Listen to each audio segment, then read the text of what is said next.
हिम्मत से एक दिन सूर होगा। हिम्मत से एक दिन सूर होगा, याद रखना अपना भी एक दौर होगा। नमस्कार दोस्तों, आप सभी कैसे हैं? उम्मीद करते हैं बहुत ही अच्छे और मस्त और शानदार होंगे। आज का सेशन शुरू करने जा रहे हैं सप्ताह कंठ प्रश्न। ठीक है, शुरू करते हैं। तमिलनाडु के राम निखिल बने भारत के 85वें शतरंज ग्रैंड मास्टर। कौन से बने?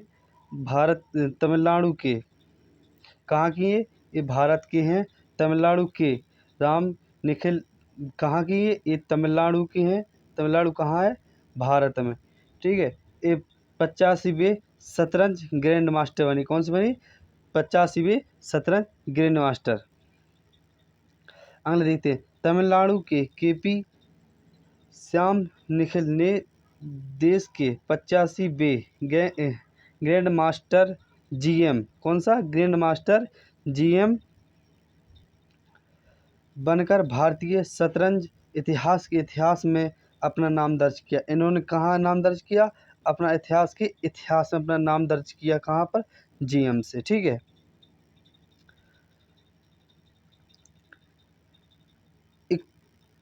31 वर्षीय शतरंज कौतिक, कौन सा? शतरंज कौतिक, जिन्होंने आठ साल की उम्र में अपनी यात्रा शुरू की। कितने साल में अपनी यात्रा शुरू की? 8 साल की उम्र में इन्होंने अपनी यात्रा शुरू की। आखिर प्रतिष्ठा 2024 कहाँ पे? 2024 कहाँ पे? दुबई पुलिस मास्टर्स शतरंज टूर्नामेंट में प्रतिष्ठा तीसरा और अंतिम जीएम, कौन सा? तीसरा और अंतिम जीएम मानदंड हासिल किया। कौन कौन सा किया? तीसरा और अंतिम जीएम मानदंड हासिल किया। 1992 में तमिलनाडु के नागरकोइल में जन्मे राम निखिल की शतरंज यात्रा तब शुरू हुई जब वह अपने जुनून को आगे बढ़ने के लिए चेन्नई चले गए। ये कहाँ चले गए? आगे बढ़ने के लिए ये चेन्नई चले गए। कहते हैं ना कि जब अगर हौसला बुलंद हो, अगर आपको मेहनत करनी हो तो मेहनत क्या है, कोई नहीं टिकता। ठीक है, इन्होंने कब? 1992 में तमिलनाडु से, ठीक है, नागरकोइल में जन्मे। कहाँ पे जन्मे? इनका जन्म कहाँ हुआ था? नागरकोइल में। कहाँ के? तमिलनाडु। अगला देखते हैं। उनकी प्रतिभा कम उम्र से ही स्पष्ट थी। कितनी थी? कम उम्र से ही स्पष्ट थी, क्योंकि उन्होंने 2011 में अंतर्राष्ट्रीय मास्टर आईएम का खिताब जीता था। कब जीता था इन्होंने? 2011 में अंतर्राष्ट्रीय मास्टर आईएम का खिताब जीता था। उसी वर्ष मुंबई मेयर कप में अपना पहला जीएम मानदंड हासिल किया। भारतीय चैंपियनशिप में दूसरे जीएम मानदंड का पालन किया गया, जिसने उनकी अंतिम उपलब्धि के लिए मंच तैयार किया गया। ग्रैंड मास्टर और अंतर्राष्ट्रीय मास्टर खिताब शतरंज की दुनिया में सर्वोच्च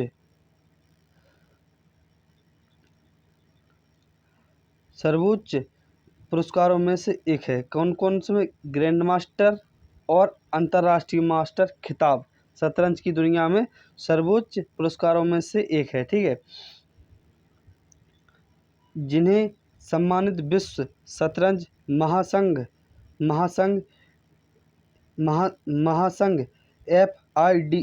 FIDE द्वारा सम्मानित किया जाता। किस द्वारा सम्मानित किया जाता है? FIDE। ठीक है, जीएम बनने के लिए एक पुरुष खिलाड़ी को कम से कम 25 FIDE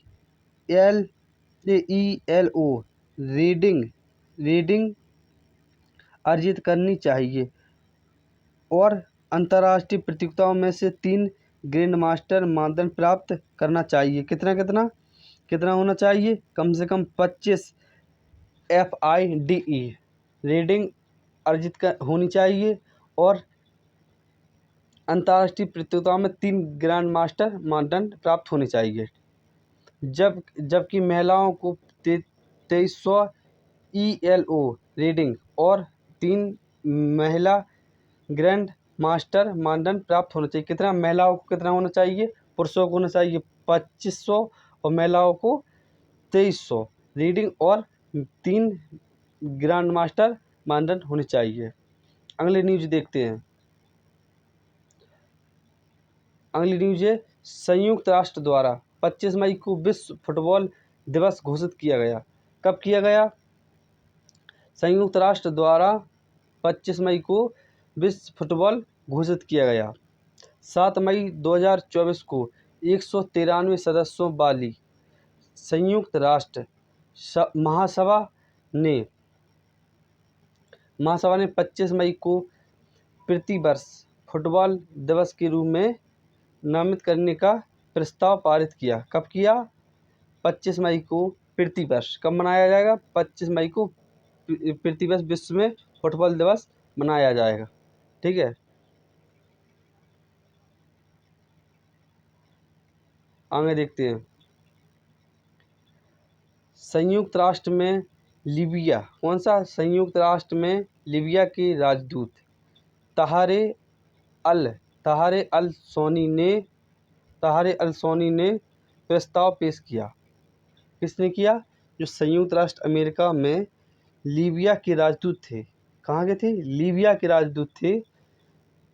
उनका नाम था अली सोनी।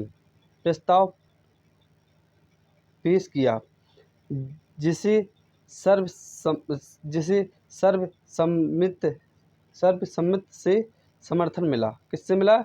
सर्वसम्मत से समर्थन मिला और 160 से अधिक सदस्य देशों द्वारा यह प्रायोजित किया गया। कितने देश थे इसमें? 160 देश। फुटबॉल की वैश्विक लोकप्रियता पर प्रकाश डालते हुए, किस पर? फुटबॉल की वैश्विक लोकप्रियता पर प्रकाश डालते हुए राजदूत ने दुनिया भर के कस्बों, शहरों और गांवों में इसकी सर्वव्यापकता पर जोर दिया। किस पर जोर दिया? सर्वव्यापकता पर जोर दिया। अब अगली खबर देखते हैं। अगली खबर कौन सी है? अगली खबर है एशिया टेम्पोलिन। कौन सा? एशिया टेम्पोलिन जिम्नास्टिक चैंपियन में रजत पदक दृष्टि खांडेकले ने जीता। किसने जीता? खांडेकले ने जीता। सृष्टि खांडेकले ने एशियाई ट्रैम्पोलिन जिम्नास्टिक, कौन सा? एशियाई ट्रैम्पोलिन जिम्नास्टिक चैंपियनशिप में पदक जीतने वाली पहली भारतीय महिला के रूप में इतिहास रचा। किसने रचा? इनका नाम बहुत इम्पोर्टेंट है, हर एग्जाम में आ सकता है। दृष्टि खांडेकले ने एशिया, कौन सा? दृष्टि खांडेकले ने एशिया ट्रैम्पोलिन जिम्नास्टिक चैंपियनशिप में पदक जीतने वाली पहली महिला बनी। कौन सी? जिनका नाम है दृष्टि खांडेकले। ठीक है, इस उपलब्धि के बावजूद वह अपनी आयु वर्ग के कारण पेरिस ओलंपिक में प्रतिस्पर्धा नहीं करेंगी। किसमें नहीं करेंगी? अभी इनकी उम्र के कारण, आयु वर्ष के कारण पेरिस ओलंपिक में स्पर्धा नहीं करेंगी। अगली न्यूज देखते हैं। अगली न्यूज है श्रीलंका में भी यूपीआई से लेकर कर सकेंगे पेमेंट। कहाँ पर? श्रीलंका में भी यूपीआई से लेकर कर सकेंगे पेमेंट। फोनपे लंका में ने की साझेदारी। कहाँ पे की? लंका पे में की साझेदारी। श्रीलंका जाने वाले भारतीय पर्यटकों के लिए एक राहत भरी खबर है। कहाँ से? जो श्रीलंका पर्यटन पे जो लोग जाते हैं उनको एक सुविधा हो सकती है, वहाँ पर हो जाएगी। जो पेमेंट क्यूआर से स्कैन करके करते हैं वो पेमेंट उनके फ़ोनपे द्वारा हो जाया करेगा, ठीक है। अब श्रीलंका में पेमेंट करने के लिए किसी भी परेशानी साझा नहीं करनी पड़ेगी, मतलब किसी भी परेशानी का आप सामना नहीं करना पड़ेगा, आसानी से पेमेंट हो सकता है। क्योंकि श्रीलंका में अब फ़ोनपे यूपीआई लॉन्च किया गया, अभी नहीं था, अब किया गया, जिससे भारतीय सैलानी आसानी से पेमेंट कर सकते हैं।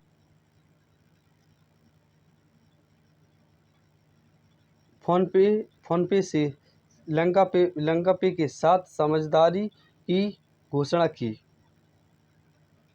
इससे कंपनी के उपयोगकर्ताओं को श्रीलंका में यूपीआई यूनिफाइड पेमेंट इंटरफेस का उपयोग करके भुगतान करने की सुविधा दी जाएगी।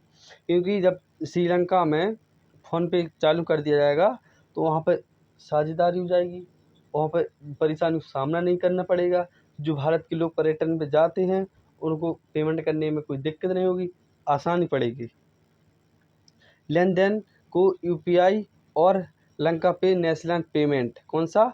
लंका पे नेशनल पेमेंट नेटवर्क सुलभ बनाएगा, ठीक है। इससे उपयोगकर्ता लंका क्यूआर कोड को स्कैन पर सुरक्षित और त्वरित भुगतान कर सकते हैं। राशि विनिमय दर के पर भारतीय रुपये में, क्योंकि जो पेमेंट होगा वो भारतीय रुपये में कर सकते हैं, ठीक है, पेमेंट कर सकते हैं। अगला न्यूज़ देखते हैं। अगला न्यूज़ है, सुनील छेत्री ने अंतर्राष्ट्रीय फुटबॉल से लिया संन्यास। किसने लिया? सुनील छेत्री ने अंतर्राष्ट्रीय फुटबॉल से लिया संन्यास।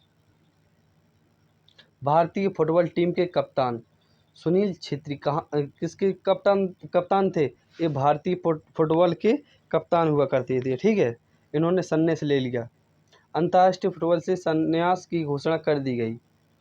अंतर्राष्ट्रीय से संन्यास की घोषणा कर दी गई। उन्होंने बताया कि अब अपना आखिरी मुकाबला 6 जून को कुवैत के खिलाफ खेलेंगे। कब खेलेंगे? 6 जून को किसके साथ खेलेंगे? कुवैत के खिलाफ खेलेंगे। और इनने अपनी सुनील छेत्री ने अंतर्राष्ट्रीय फुटबॉल से लिया संन्यास ले लिया, ठीक है। सुनील छेत्री ने अपनी अंतर्राष्ट्रीय करियर की शुरुआत साल 2005 में पाकिस्तान के खिलाफ की थी। कब की थी इन्होंने?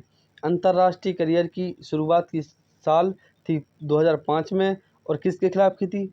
पाकिस्तान के साथ में, ठीक है। अगला देखते हैं। वह सबसे ज़्यादा अंतर्राष्ट्रीय गोल 94 करने वाले चौथे खिलाड़ी हैं। कितने हैं? स्थान का चौथे खिलाड़ी हैं। गोल कितने थे? 94। वह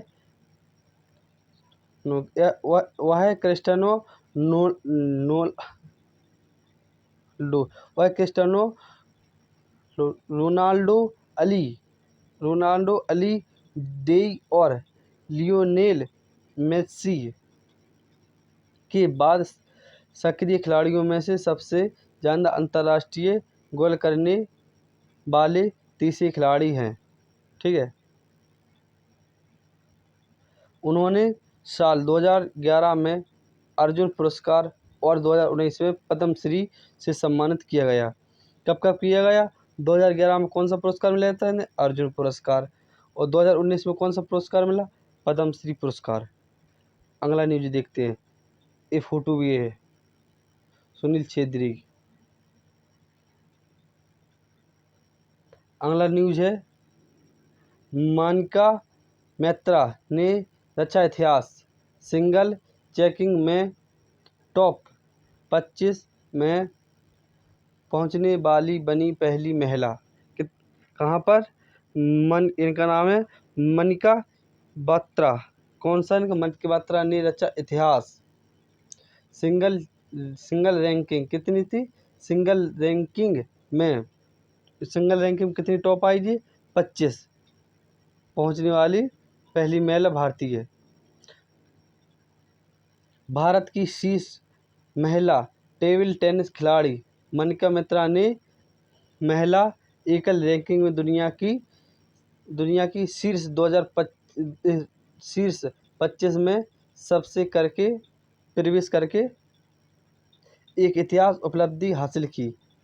कब की इन्होंने, भारत की शीर्ष महिला टेबल टेनिस, कहाँ पर किसका खेल, कौन सा खेल था ये, टेबल टेनिस। इनका नाम क्या है, मनिका बत्रा ने महिला एकल रैंकिंग किसमें थी, महिला एकल रैंकिंग दुनिया की शीर्ष 25 में प्रवेश करके एक इतिहास उपलब्ध हासिल किया। वह उनके करियर के उच्चतम 24वें स्थान पर है। कहाँ पर है, 24वें स्थान पर है।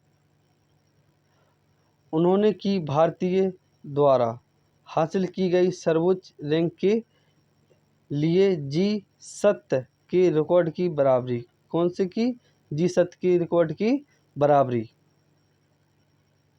अगला न्यूज देखते हैं, ये फोटो भी है मनिका बत्रा का। अगला न्यूज है देश का,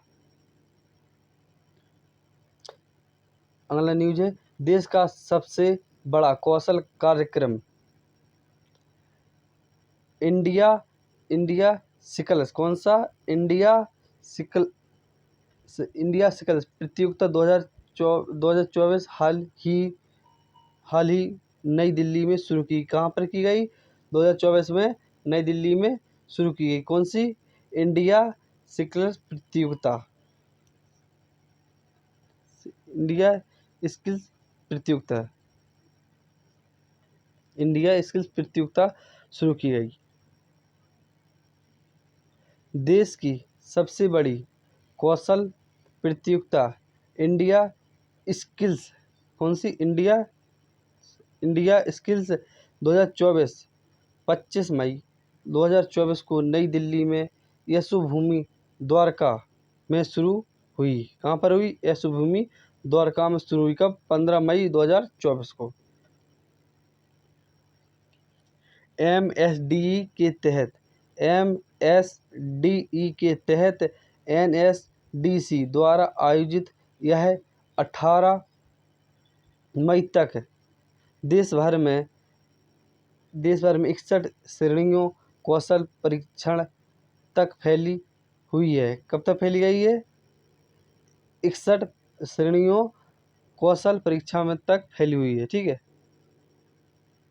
इसे द्विवर्षीय कार्यक्रम को राज्य सरकारों, औद्योगिक और एसएसडीएमएस कारपोरेट्स और भागीदारी स्थानों से व्यापक समर्थक है।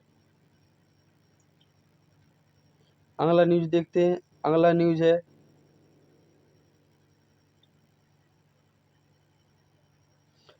न्यूज है कपिल सिब्बल बने सुप्रीम कोर्ट बार एसोसिएशन के अध्यक्ष। किसके बने, सुप्रीम कोर्ट के एसोसिएशन के अध्यक्ष। सीनियर वकील सिब्बल ने सुप्रीम कोर्ट बार एसोसिएशन के अध्यक्ष पद का चुनाव जीत लिया। किसका चुनाव जीत लिया, अध्यक्ष पद का चुनाव जीत लिया।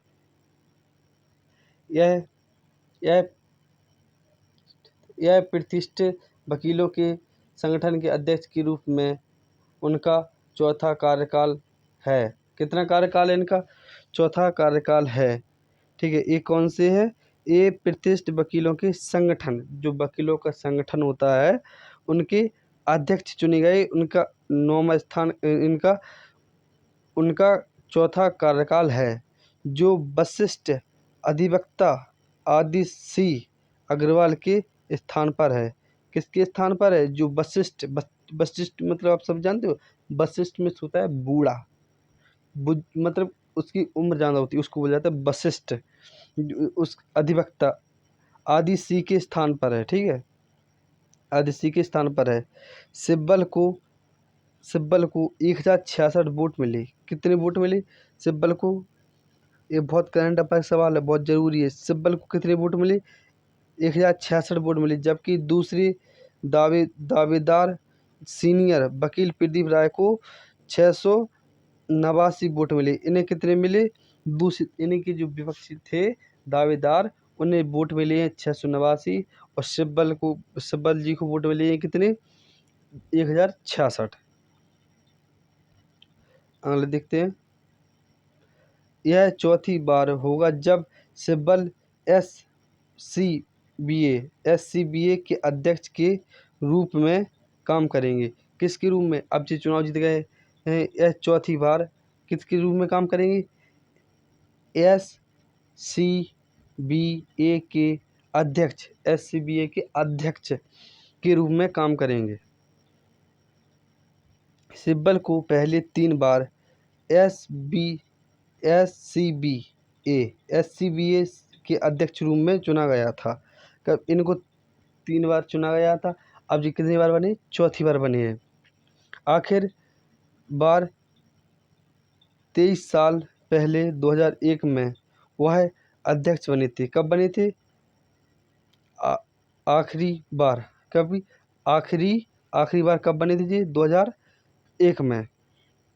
इससे पहले 1995, 1996, 1995 से और 1997 से 1998 के दौरान बने थे, ठीक है। अगला न्यूज देखते हैं। ये है कपिल सिब्बल जी की फ़ोटो। ये किसकी फ़ोटो है आप सभी बताएं कमेंट में। अगली न्यूज है इंडोनेशिया में फटा ज्वालामुखी। कहाँ पर फटा? इंडोनेशिया में फटा ज्वालामुखी। पूर्वी इंडोनेशिया के हलमहेरा द्वीप में सक्रिय ज्वालामुखी माउंट एबू के पास ज्वालामुखी की गतिविधियों में उल्लेखनीय वृद्धि के बाद सैकड़ों निवासियों को सुरक्षित स्थानों पर पहुंचाया गया। कहाँ पर पहुंचाया गया? सुरक्षित स्थानों पर। यह कहाँ फटा है? ये इंडोनेशिया में फटा है। कहाँ पर? इंडोनेशिया, पूर्वी इंडोनेशिया में फटा है। हलमहेरा कहाँ पर?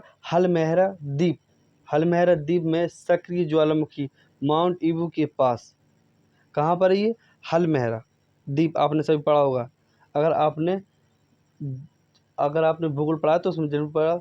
हलमहेरा द्वीप में सक्रिय ज्वालामुखी माउंट एबू के पास ज्वालामुखी की गतिविधियों में उल्लेखनीय वृद्धि के सैकड़ों निवासियों को सुरक्षित वहां से निकाला गया।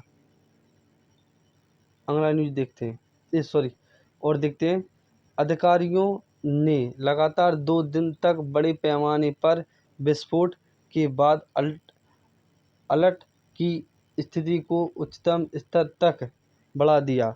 किसने बढ़ा दिया? अधिकारियों ने बढ़ा दिया था, ठीक है।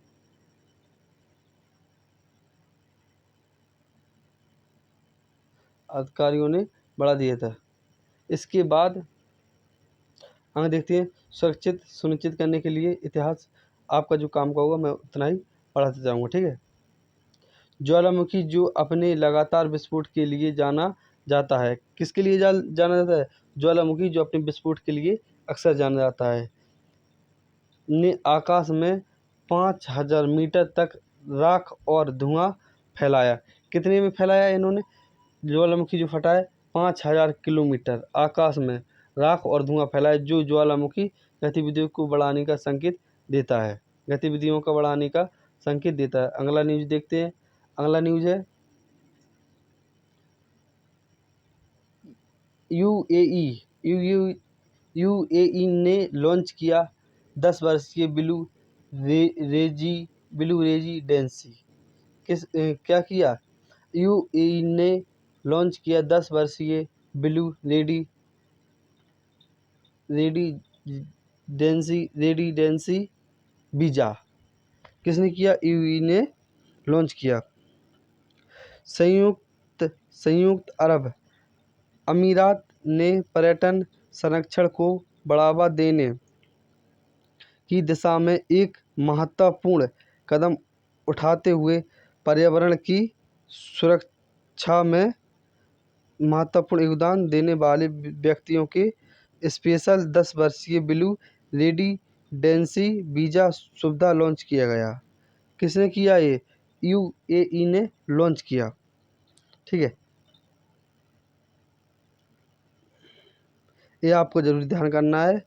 यूएई ने वीज़ा लॉन्च किया 10 वर्षीय ब्लू रेजिडेंस। अगला न्यूज देखते हैं। अगला न्यूज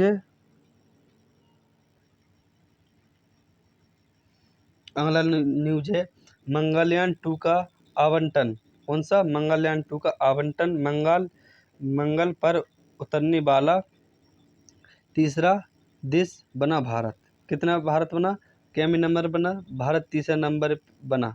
ठीक है, मंगलयान 2 का आवंटन। आप सभी कमेंट में बताएं मंगलयान 2 कब लॉन्च किया गया था।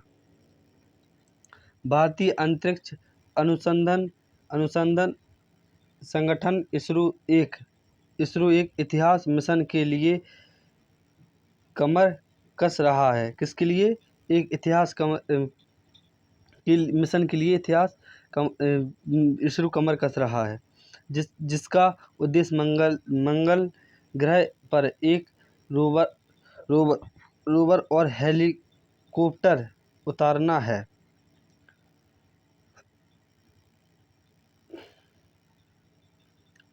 मंगलयान 2 नामक एक ऐतिहासिक प्रयास भारत को अमेरिका और चीन के साथ अंतर्राष्ट्रीय अन्वेषण में एक महत्वपूर्ण खिलाड़ी के रूप में स्थापित करना चाहता है। किसके किसके? अमेरिका और चीन के साथ अंतर्ग्रही अन्वेषण में एक महत्वपूर्ण खिलाड़ी के रूप में स्थापित करना चाहता है। मंगलयान 2 के सबसे रोमांचक पहलू में से एक हेलीकॉप्टर है, जिस मंगल के पतले वातावरण को नेविगेट करने के लिए डिजाइन किया गया। किसके लिए डिजाइन किया? नेविगेट के लिए डिजाइन किया गया हेलीकॉप्टर को।